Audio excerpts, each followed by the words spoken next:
Friends, ഇന്ന് നമ്മൾ ചെയ്യാൻ പോകുന്നത് ആലപ്പുഴ നഗരത്തിലൂടെ ഒരു ടൂ വീലർ യാത്ര, പിന്നെ ഒരു ബോട്ട് ഹൗസിനെ ഒരു പരിചയപ്പെടുത്തൽ. എന്താണ് ബോട്ട് ഹൗസ് എന്നുള്ളതിനെ പറ്റിയിട്ട്. ഈ കാണുന്ന പോലീസ് സ്റ്റേഷൻ ആലപ്പുഴ സൗത്ത് സ്റ്റേഷനാണ് ഇത്. അപ്പോൾ അവിടെ തന്നെ ശിശു സൗഹൃദ police station, child friendly police centre എന്ന് പറഞ്ഞിട്ട്.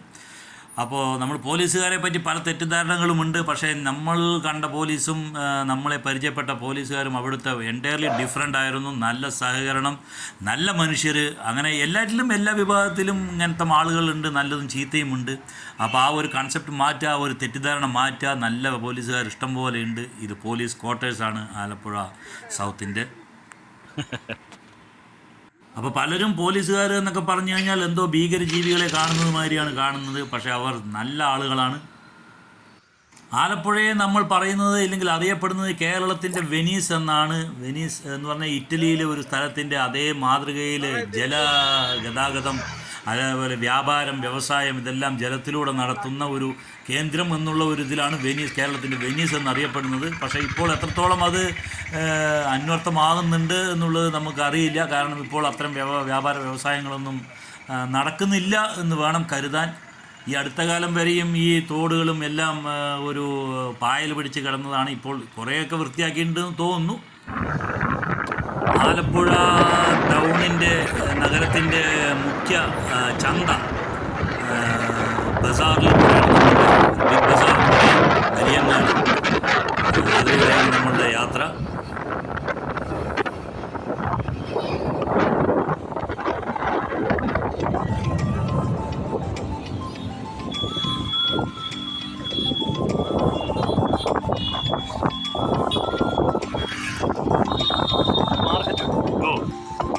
ആലപ്പുഴ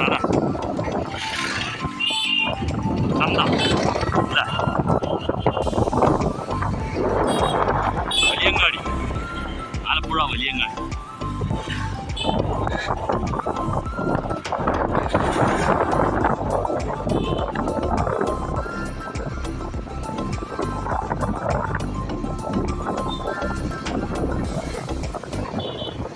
ഫ്രണ്ട്സ്, ലോകത്തിലെ മറ്റേതൊരു രാജ്യങ്ങളിലെ മനോഹരമായ ദൃശ്യങ്ങൾ എടുത്താലും അതിൽ നിന്നെല്ലാം വേറിട്ട് നിൽക്കുന്ന, ഇല്ലെങ്കിൽ അതിനേക്കാളെല്ലാം മനോഹരമായിട്ട് ഇരിക്കുന്ന ഒന്നാണ് നമ്മളുടെ കേരളം. പക്ഷേ ഈ ഒരു സത്യം ആരും തിരിച്ചറിയാതെ പോകുന്നുണ്ടോ എന്നെനിക്ക് ഒരു സംശയമുണ്ട്. കാരണം ഈ കേരളത്തിൻ്റെ വെനീസ് എന്നില്ലെങ്കിൽ ആലപ്പുഴ വെനീസ് എന്നറിയപ്പെടുന്ന, കേരളത്തിൻ്റെ വെനീസ് എന്നറിയപ്പെടുന്ന ഈ സ്ഥലം, ഈ തോടുകൾ ഏറ്റവും നന്നായിട്ട് മനോഹരമാക്കി വെക്കാൻ നമ്മളെക്കൊണ്ട് കഴിയുന്നില്ല എന്ന് വേണം കരുതാൻ. കാരണം ഇത് മനോഹരമാക്കി വെച്ചാൽ തന്നെ ഒരുപാട് വിദേശ സഞ്ചാരികളെ നമുക്ക് ഇങ്ങോട്ട് ആകർഷിക്കാനും എല്ലാം പറ്റും. ഇതിപ്പോൾ വരുന്നതിൻ്റെ എത്രയോ മടങ്ങ്. കാരണം അത്രയും നല്ലൊരു ഇതാണ് നമ്മളുടെ ഈ ആലപ്പുഴയിൽ കാണുന്ന ഈ ബാക്ക് വാട്ടേഴ്സ്, ഇത് ബോട്ട് ഹൗസിലുള്ള യാത്രകളും ബോട്ടും ഈ തോടുകളും എല്ലാം. പക്ഷേ ഈ തോടുകളെല്ലാം ജനങ്ങളും പബ്ലിക്, അത് കുറേയേറെയൊക്കെ പൊതുജനങ്ങളെ തന്നെയാണ് നമ്മൾ പഴിക്കേണ്ടിയിരിക്കുന്നത്. ഉള്ള മാലിന്യങ്ങൾ മുഴുവൻ ഇതിലൊക്കെ നിക്ഷേപിക്കുക, അങ്ങനത്തെ കാര്യങ്ങൾ ചെയ്യാതിരുന്നാൽ വളരെ നല്ലത്. ഇതെല്ലാം കാണുന്നതെല്ലാം ഓരോ ബോട്ടുകളാണ്, ഓരോ തരം ബോട്ടുകളാണ്, ബുക്കിങ്ങിനായിട്ട് കാത്തു കിടക്കുന്ന ബോട്ടുകളാണ്. എന്ന് വെച്ച് കഴിഞ്ഞാൽ 500 രൂപയ്ക്ക് ഒരു 3 ആൾക്കോ 4 ആൾക്കോ സഫാരി ചെയ്യാൻ പറ്റുന്ന ബോട്ട് മുതൽ വലിയ ലക്ഷറി ബോട്ടുകൾ വരെ ഇവിടെയുണ്ട്.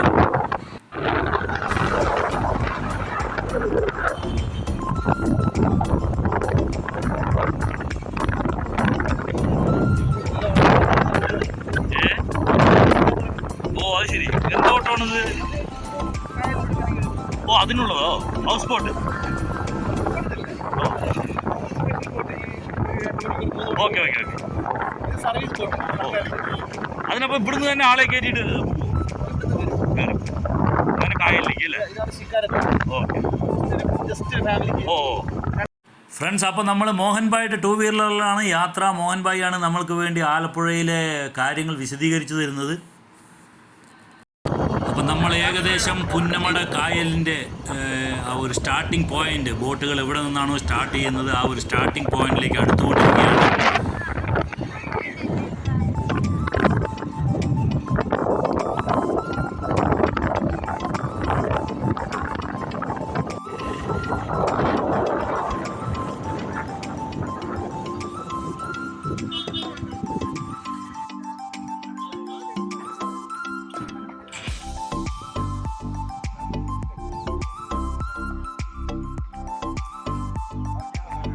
ഫ്രണ്ട്സ്, അപ്പോൾ ഇവിടെ നിന്നാണ് പുന്നമട കായലിൽ നിന്നുള്ള ബോട്ട് സർവീസുകൾ, നമ്മളുടെ ഹൗസ് ബോട്ട് സ്റ്റാർട്ട് ചെയ്യുക. ഇത് സ്റ്റാർട്ടിംഗ് പോയിൻ്റാണ്.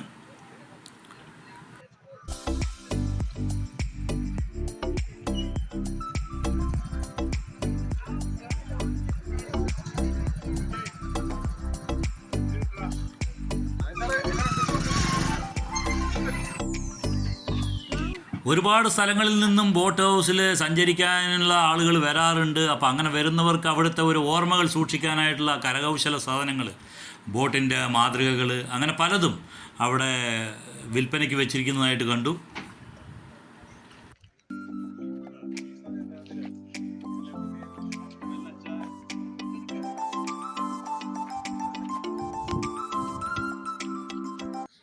ഫ്രണ്ട്സ്, ഇത് ഒരു 3 ഇല്ലെങ്കിൽ ഒരു 5 6 ആളുകൾക്ക് സഞ്ചരിക്കാൻ പറ്റുന്ന ഒരു ചെറിയ ബോട്ടാണ്. അതിൻ്റെ ഒരു ഉൾവശമാണ് ഈ കാണുന്നത്. ഇതിലൊരു ഫാമിലിയുടെ 5 6 ആളുകൾക്ക് സഞ്ചരിക്കാം.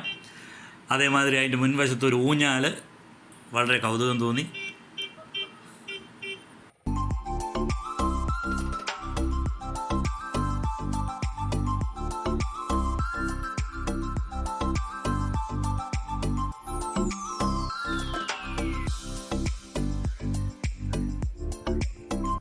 ₹500 കൊടുത്ത് ഒരു 1-2 മണിക്കൂർ ചുറ്റുന്ന ബോട്ടുകളും, അതേമാതിരി ലക്ഷങ്ങൾ ഈടാക്കിക്കൊണ്ട് ഒരു ദിവസം ഫുള്ള് ഒരു 10 മണി മുതൽ 5 മണി വരെ, വൈകുന്നേരം 5 മണി വരെ കറങ്ങുന്ന ലക്ഷറി ബോട്ടുകളും എല്ലാം ഇവിടെയുണ്ട്. നമ്മളുടെ ആവശ്യാനുസരണം നമ്മൾ എത്ര ആളുകൾ എന്നുള്ളതിനെയൊക്കെ ആസ്പദമാക്കിയിട്ടായിരിക്കും അതിൻ്റെ റേറ്റും കാര്യങ്ങളും നിശ്ചയിക്കുക.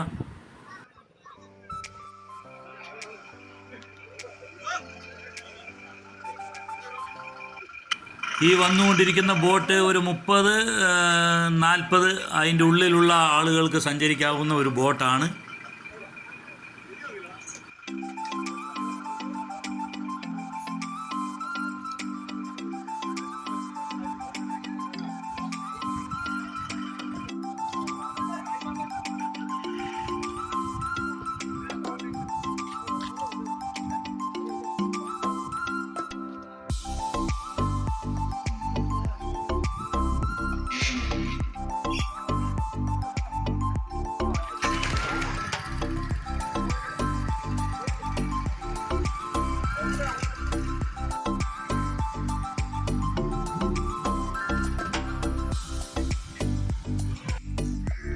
ഫ്രണ്ട്സ്, അപ്പോൾ ഇനി നമ്മൾക്ക് ഇന്ന് സഞ്ചരിക്കേണ്ടതായിട്ടുള്ള 120 ആളുകളെയും വഹിച്ചു കൊണ്ട് പോകുന്ന ഒരു ലക്ഷറി ബോട്ടിലേക്കാണ്. നമ്മൾ അതിൻ്റെ ഉൾവശങ്ങളാണ് ഇപ്പോൾ കാണിക്കാൻ പോകുന്നത്.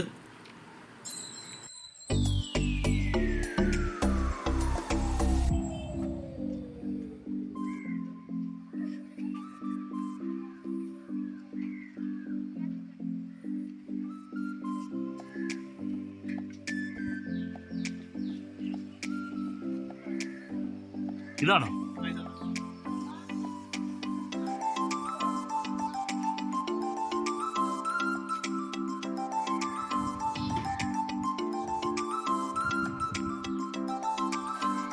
Pearl spot tours. കൺഫേം ആയോ മോഹൻ ഭായ്? ഇത് തന്നെയാണ്. ഞാനൊന്നും ഉള്ളിൽ കയറിക്കോട്ടെ.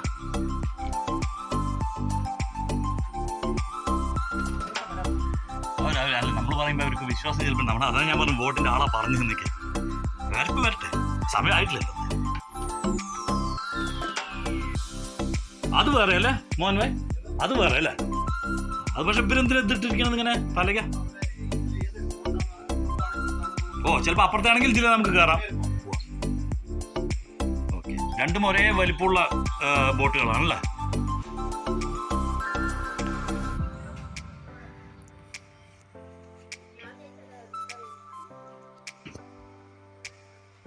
ഞാൻ ഇതിലൂടെ കയറി പോയിക്കോട്ടെ അപ്പുറത്തേക്ക്? ഒന്ന് നോക്കിയിട്ട് വരാമല്ലോ. വാസു വരണ്ട.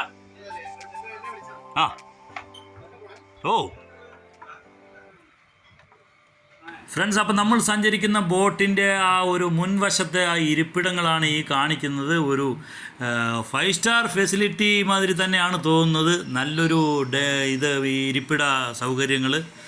ഫ്രണ്ടിൽ തന്നെ ഒരുക്കിയിരിക്കുന്നു.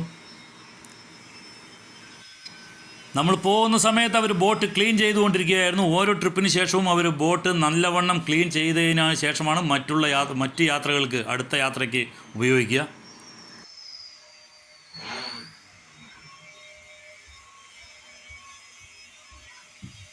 ഇതാണോ എന്ന് കൺഫേം അല്ല അല്ലേ ബോട്ട്? ഇതാണോ? അപ്പോൾ അതിൽ കയറി ഇതിലൂടെ വരണോ? ഇതാണ് ഈ ബോട്ടാണ്. ഇതിൽ എത്ര ബെഡ്റൂംസാ? 6 അല്ലേ? 120 ആളല്ലേ പറഞ്ഞിരിക്കുന്നത്? അതെ, ഷുവർ. ആ, ഓക്കെ.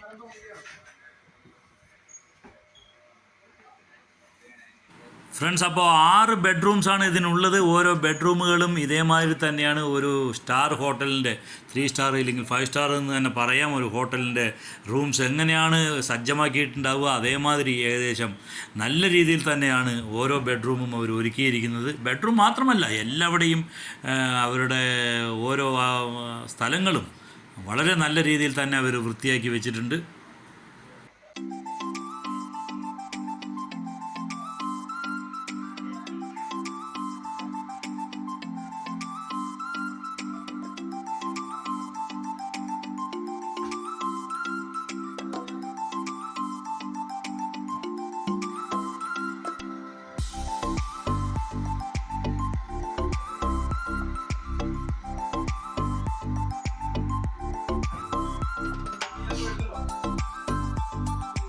ഒരു രാവിലെ 10 മണി മുതൽ വൈകുന്നേരം 5 മണി വരെയാണ് നമ്മളുടെ ഒരു ബോട്ടിലെ ട്രിപ്പ് എന്നുണ്ടെങ്കിൽ അവർ നമ്മൾക്ക് പോയ ഉടനെ ഒരു വെൽക്കം ഡ്രിങ്ക് തരും. അതിനുശേഷം നമ്മൾക്ക് ഉച്ചയ്ക്ക് ഒരു ലഞ്ച് വിഭവസമൃദ്ധമായിട്ടുള്ള എന്ന് വെച്ച് കഴിഞ്ഞാൽ കരിമീൻ പൊള്ളിച്ചതോ കരിമീൻ വറുത്തതോ ആയിട്ടുള്ള ഒരു മീൻ കറി, അതേമാതിരി നമ്മുടെ വെജിറ്റേറിയൻ വേണ്ടവർക്ക് സാമ്പാർ, ചോറ്, തോരൻ, പപ്പടം, ഇത്തരം സാധനങ്ങൾ കൊണ്ട് ഒരു നല്ലൊരു ഊണ് തന്നെ നമുക്ക് കിട്ടും. അതിനുശേഷം വൈകുന്നേരം ഒരു ചായയും, ഒരു 4 മണിക്ക് ചായയും എന്തെങ്കിലും ഒരു കടി, ഒരു പഴംപൊരി അല്ലെങ്കിൽ ഒരു വട, പരിപ്പ് വട, അങ്ങനെയൊക്കെയാണ് അവരുടെ ഒരു സിസ്റ്റം. ഇതിപ്പോൾ അടുക്കളയാണ് അവിടുത്തെ. നമ്മളുടെ ഉച്ചയ്ക്കുള്ള ഭക്ഷണം തയ്യാറായിക്കൊണ്ടിരിക്കുകയാണ്.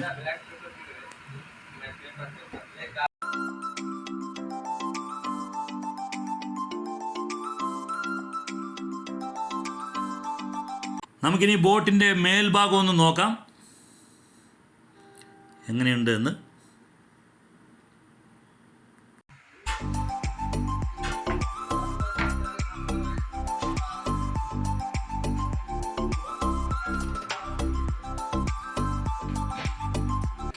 ഇവിടെ ബാൽക്കണി മാതിരി ഒരു സെറ്റപ്പാണ്. വെളിയിലേക്ക് നോക്കി ഇരിക്കാൻ പറ്റുന്ന ഒരു ബാൽക്കണി സെറ്റപ്പ്. അതേമാതിരി ഒരു ചെറിയ ബാറ് കൗണ്ടർമാതിരി തോന്നുന്നു. അതേമാതിരി തോന്നുന്നുണ്ട്. ഇതിൻ്റെ എന്താണ് ഉദ്ദേശം എന്ന് എനിക്കറിയില്ല. കാണുമ്പോൾ ഒരു ബാർ കൗണ്ടർ മാതിരി ഉണ്ട്.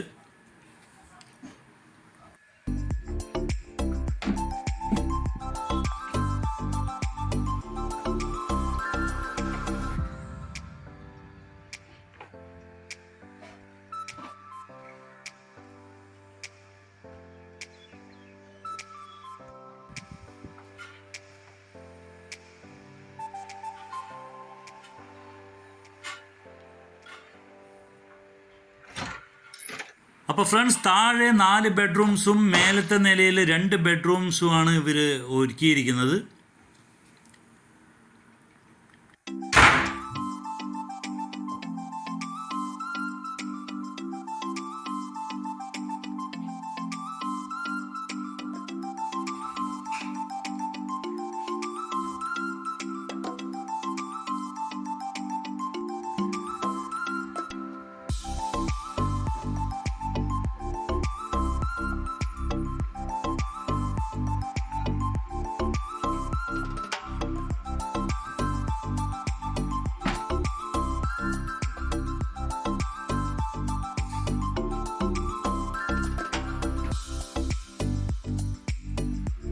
ഫ്രണ്ട്സ്, അപ്പോൾ നമ്മളുടെ ഫാമിലി മെമ്പേഴ്സും എല്ലാവരും കൂടെ ചേർന്നിട്ട് നമ്മൾക്കൊരു ഗെറ്റ് ടുഗദർ നടത്താൻ അനുയോജ്യമാണ് ഇത്തരം ബോട്ട് ഹൗസുകൾ എന്ന് പറഞ്ഞു കഴിഞ്ഞാൽ. കായലിലൂടെ ഒഴുകിക്കൊണ്ടുള്ള ഒരു ഫാമിലി സംഗമം, കുടുംബ സംഗമം.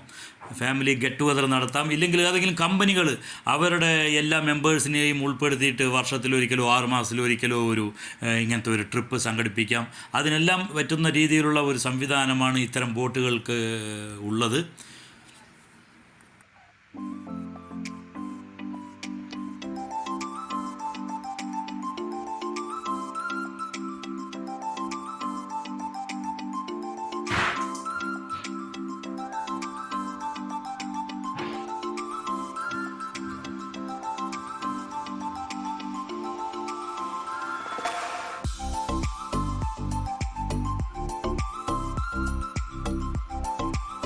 ഫ്രണ്ട്സ്, അപ്പോൾ താഴെ നമ്മളുടെ ഒരുവിധം മെമ്പേഴ്സ് എല്ലാം എത്തിയിരിക്കുകയാണ്. 120 പേരാണ് നമ്മളിന്ന് ഈ ബോട്ടിൽ യാത്ര ചെയ്യുന്നത്. അപ്പോൾ ബോട്ട് യാത്രകൾ നമ്മൾക്ക് ചിത്രീകരിക്കാൻ കഴിയില്ല. കാരണം എന്താണെന്ന് വെച്ചാൽ ഇതിൻ്റെ ഉള്ളിൽ തന്നെ ഒരുപാട് പരിപാടികൾ ഉണ്ടാവും. അപ്പോൾ അതിൽ നമുക്ക് എൻജോയ് ചെയ്യാൻ പറ്റാതെ ആവും. അപ്പോൾ നമ്മളുടെ വീഡിയോ തൽക്കാലം ഇവിടെ നിർത്തുന്നു. ഈ വീഡിയോ നിങ്ങൾക്ക് ഇഷ്ടപ്പെട്ട് കാണുമെന്ന് വിചാരിക്കുന്നു. ഇഷ്ടപ്പെട്ടുവെങ്കിൽ നമ്മളുടെ പേജ് ഒന്ന് ലൈക്ക് ചെയ്യുക, ഷെയർ ചെയ്യുക, സബ്സ്ക്രൈബ് ചെയ്യുക, മറ്റുള്ളവരിലേക്ക് കൂടെ എത്തിക്കുക. Bye, enjoy.